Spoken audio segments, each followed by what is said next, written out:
காப்பு நாடாக்கள் தங்கள் கிரியைகளை எல்லாம் மனுஷர் காண வேண்டும் என்று செய்கிறார்கள். தங்கள் காப்பு நாடாக்களை அகலமாக்கி தங்கள் வஸ்திரங்களின் தொங்கல்களை பெரிதாக்கி, பரிசேயரும் வேதபாரகரும் தங்கள் கிரியைகளை எல்லாம் மனுஷர் காண வேண்டும் என்பதற்காகவே செய்கிறார்கள். மார்க்க உபதேசங்களுக்கு கீழ்ப்படிந்து இவர்கள் எதையும் செய்வதில்லை. இவர்களுடைய கிரியைகளில் எதுவும் உண்மையில்லை, எல்லாம் வேஷமாக இருக்கிறது. நாம் நற்கிரியைகளை செய்ய வேண்டும். நமது நற்கிரியைகளை பார்க்கிறவர்கள் தேவனை மகிமைப்படுத்த வேண்டும். நம்மை மற்றவர்கள் மகிமைப்படுத்த வேண்டும் என்பதற்காக நம்முடைய நற்கிரியைகளை விளம்பரப்படுத்தக்கூடாது. மனுஷர் காண வேண்டும் என்பதற்காக நாம் நற்கிரியைகளை செய்தால் தேவ ஆசீர்வாதம் நமக்கு வராது. நமது தெய்வ பக்தி உண்மையானதாக இருக்க வேண்டும்.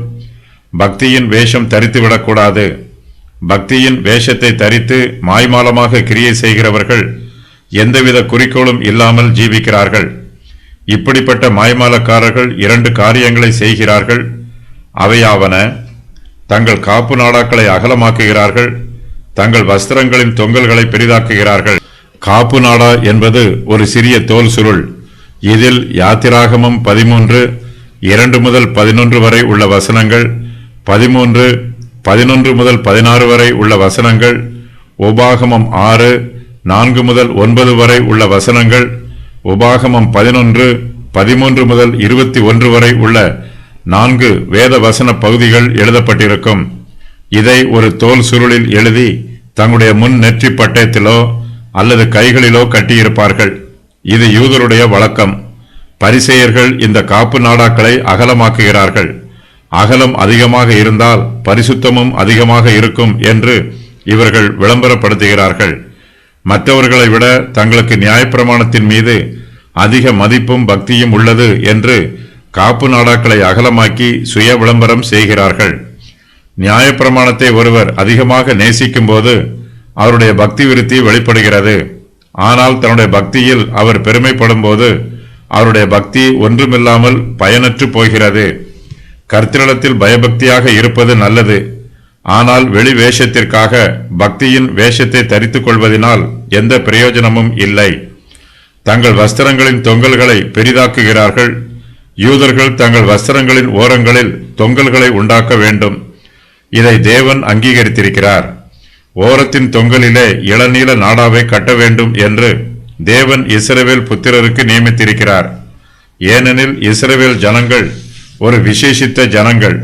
மற்ற ஜனங்கள் மத்தியில் இவர்கள் தங்களை வேறு பிரித்து காண்பிக்க வேண்டும். ஆனால் பரிசேயருக்கோ தங்கள் வஸ்திரங்களினுடைய தொங்கல்களின் அளவில் திருப்தி அடைவதில்லை. மற்றவர்களின் சாதாரண தொங்கல்களை விட அதை பெரிதாக்குகிறார்கள். எல்லோரும் இந்த தொங்கல்களை பார்க்க வேண்டும் என்பது இவர்கள் விருப்பம். மற்றவர்களை விட தாங்கள் பக்தியில் சிறந்தவர்கள் என்பதை இதன் மூலமாக தெரியப்படுத்த விரும்புகிறார்கள். மற்றவர்கள் தங்கள் கிரியைகளை காண வேண்டும் என்பதற்காக மாயக்காரர்கள் பல காரியங்களை செய்கிறார்கள். வெளி வேஷத்திற்கும் வெளி அலங்காரத்திற்கும் அதிக முக்கியத்துவம் தேவையில்லை. உள்ளான அலங்காரமே மகிமை பெறும். காப்பு நாடாக்கள் என்பவை தோலினால் செய்த சிறிய சதுர பெட்டியாகும். யாத்திராகமம் 13 1 முதல் 10 வரை, உபாகமம் 6 4 முதல் 9 வரை, உபாகமம் 11 13 முதல் 21 வரை ஆகிய வசனங்கள் இதில் எழுதப்பட்டிருக்கும்.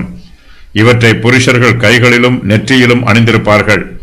பொது ஜனங்கள் விசேஷித்த ஜெப நாட்கள் மட்டும் காப்பு நாடாக்களை அணிவார்கள். ஆனால் பரிசேயர்களோ காப்பு நாடாக்களை எப்போதும் அணிந்திருப்பார்கள். அவற்றின் அளவும் பெரிதாக இருக்கும்.